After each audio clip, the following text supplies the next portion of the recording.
Hi everyone, so here I have another project share and tutorial with you guys for Valentine's. I think these are very quick and easy ways of making your own gift treat holders. So here I have a envelope styled treat holder.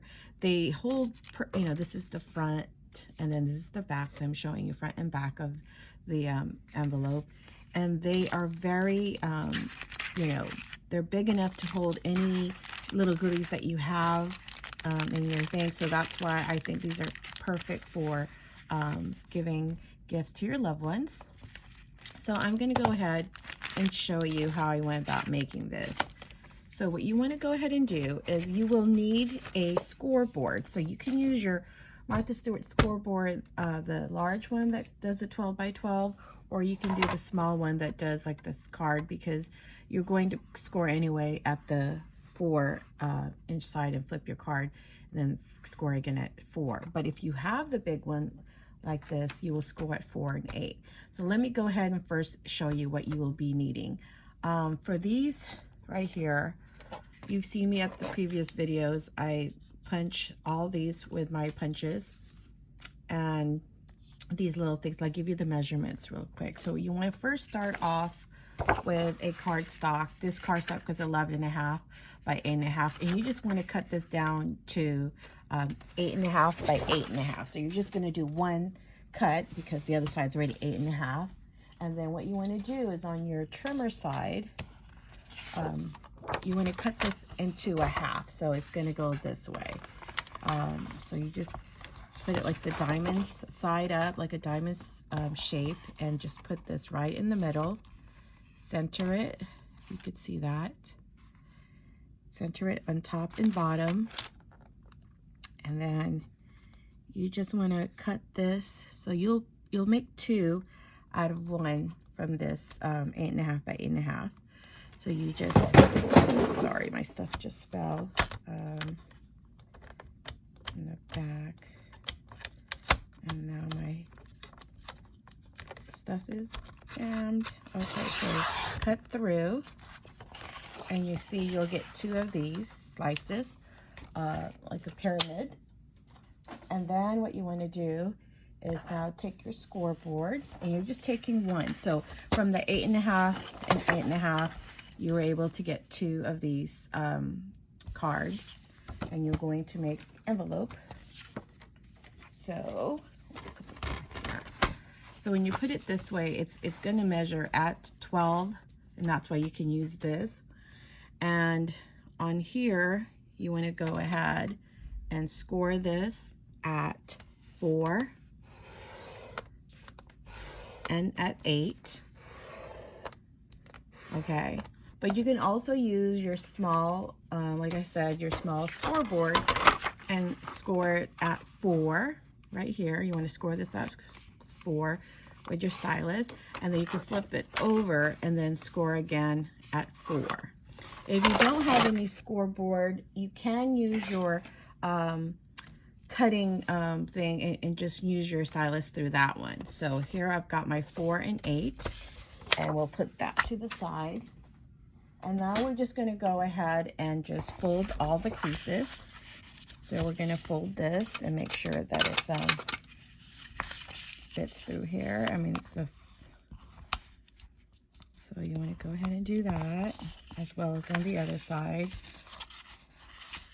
So sometimes it leaves a little tab or a little niche at the end, and you can just cut that off if needed. But sometimes, like this one, is perfectly matching, so I mean in line with what you want to do.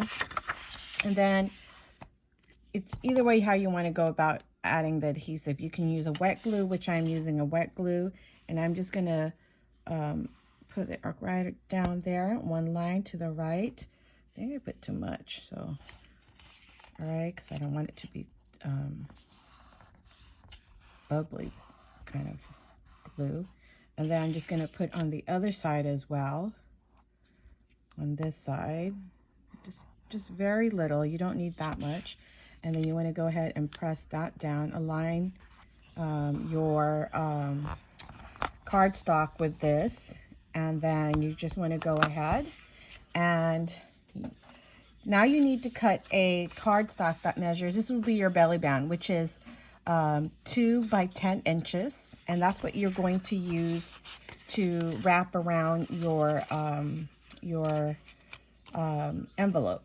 So you don't want to, I don't want to give you the score numbers, because sometimes you can make it a little bit bulky, but my suggestion is try to get the fold to meet right in the middle, because that's where you would be adhering your middle part.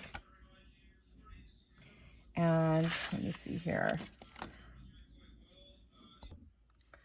All right, so once you have that folded and scored and flattened, okay, and you have your belly band, like I said, like so, and you just want to make sure that fold is right in the middle, and you could then just go ahead and put your glue on here. You can use wet glue or the double-sided tape as well. So with that, you will get this. So you'll get this and this, okay? And then what you want to do is embellish. Now we want to embellish. So for what I have on my side here, I did cut a 2 inches by 2.5. I used my Stampin' Up, like a ticket punch here, and I quartered, on the corners, all 4 corners, and that's how I was able to get that. And then you just glue it on here. Okay, you just want to glue it on there. And then your sentiment. So let me go ahead and glue this. So you just just put it in the middle. You want to go ahead and eyeball it in the center, like so. Okay.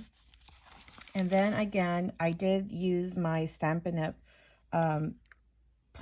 stamp. This says "a little treat for someone so sweet" in my previous videos. And all I did was punch that with a Martha Stewart punch, ornate punch, and I'd adhere a double-sided foam tape or dimensional tape. You could see, can you see that right there? And you just want to go ahead and put that in the center again. Everything is, center. So let me see. I'm not really great at centering stuff, so let me see if I could do that. Okay.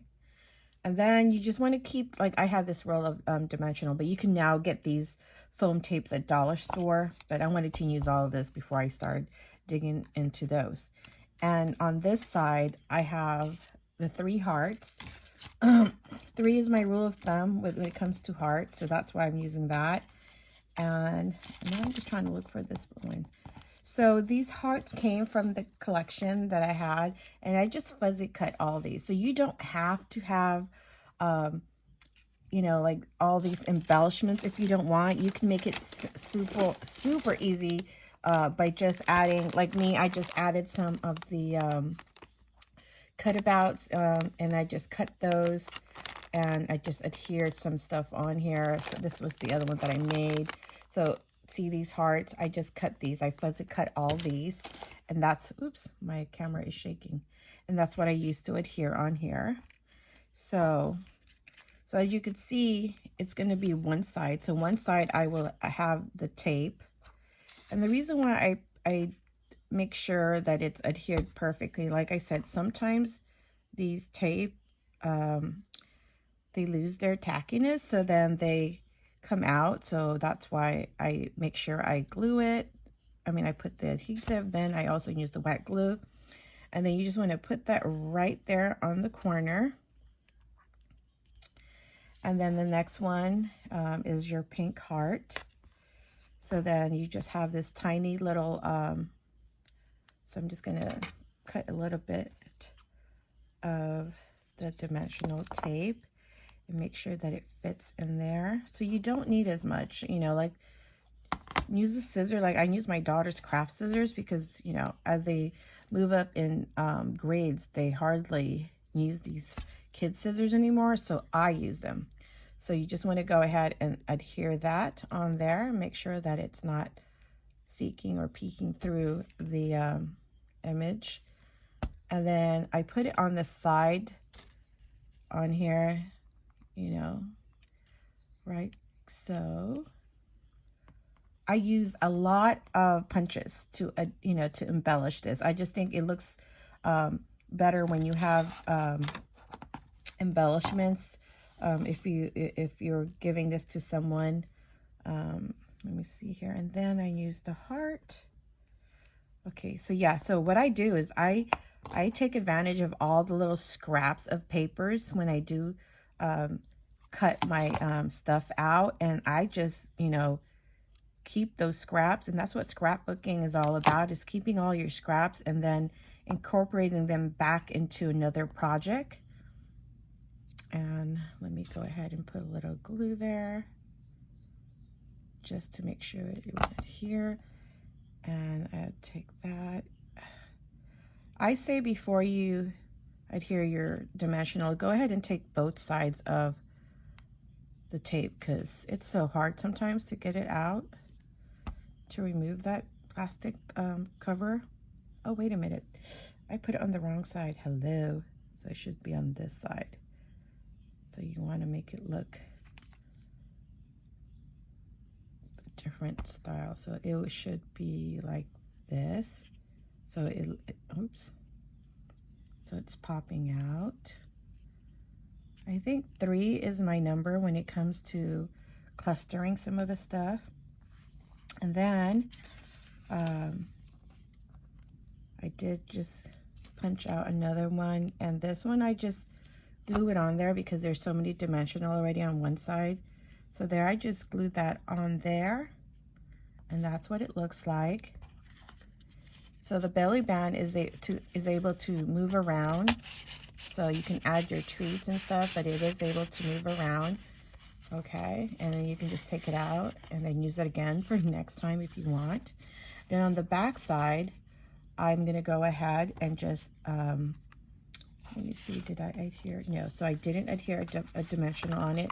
So I just went ahead and glued this part, try to center it again on the belly band, like so.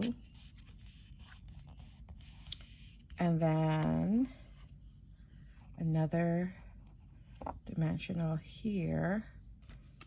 So you can use different colors of hearts or whatever your theme is. So I'm just going to do that, like that. And then put some glue on there. That's, you know, if you feel that your dimensional is already really tacky, then you don't have to have the extra glue. But for me, I felt like the tacky on my dimensional was not that great, so I'm just backing that up and supporting it by some more wet glue. And let's see here. Let me go ahead and put this one. And then again, like this heart right here, this gold one, I punched this out through a package because I love the gold on the packaging that I got from Ross. But so then you just want to pop that up over here on the left side of that heart to give it some kind of thing. And that's how I went about making this. And I can also add a heart up here if I want to, or, you know, it just depends on what you want to do with your envelope. And I just think they're so cute. Giving these away to people and filling them with goodies and treats, it just makes it, you know, more fun, and especially with kids, they love it. The more, the merrier of goodies in here. So that's what it looks like. Just leave it like that. But you see, you can just keep adding more goodies in there. And I hope you guys like the tutorial. Thanks for watching. Leave a comment and subscribe. Bye.